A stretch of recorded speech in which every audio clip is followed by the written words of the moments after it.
మనస్సు. ఆంగ్లంలో దీన్నే మైండ్ అంటారు.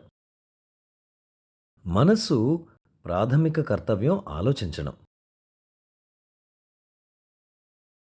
అన్ని రకాల చెత్త ఆలోచనల నుండి ఒక క్రమబద్ధమైన స్థితికి చేరుకోవడం. which thinks only on one constructive way, creative way. And then later on, అంటే నిర్మాణాత్మకమైన ఆలోచనా స్థితికి చేరడం. తరువాత మనస్సు హృదయం నుండి పనిచేయడం ప్రారంభించినప్పుడు అనుభూతి చెందడం మొదలవుతుంది. అంటే మనస్సు పరిణామం చెందడం అంటే ఆలోచన నుండి అనుభూతికి చేరుకోవడం.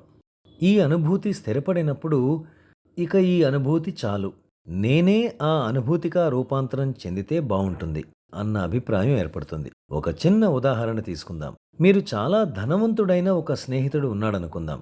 ఒకసారి ఒక 3-4 నెలల పాటు మీరు అతని నివాసంలో అతనితో ఉండవలసి వచ్చింది.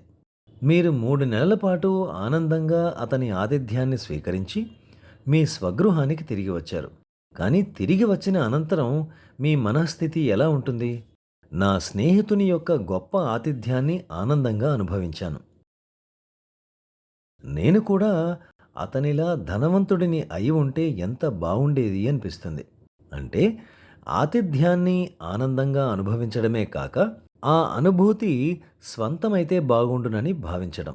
దైవత్వాన్ని క్షణమాత్రం అనుభూతి చెందడం, లేదా స్నేహితుల బలవంతం మీద ఇటువంటి ఆశ్రమాలను ఎప్పుడో ఒకసారి సందర్శించడం, ఎంతో కొంత అనుభూతి చెందడం, వీటన్నిటికంటే దైవత్వంగా పరిణామం చెందడం మంచి విషయం.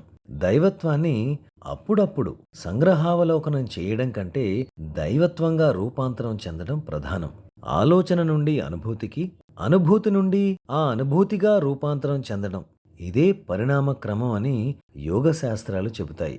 all the treasures of the universe are at your footsteps.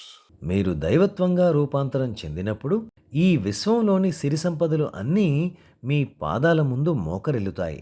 కానీ సమర్థుడు, మేధావి అయిన వ్యక్తి ఈ దైవ కానుకలను కూడా త్యజిస్తాడు. అన్నిటి నుండి విముక్తుడవుతాడు. నిజమైన సన్యాసం అంటే అదే.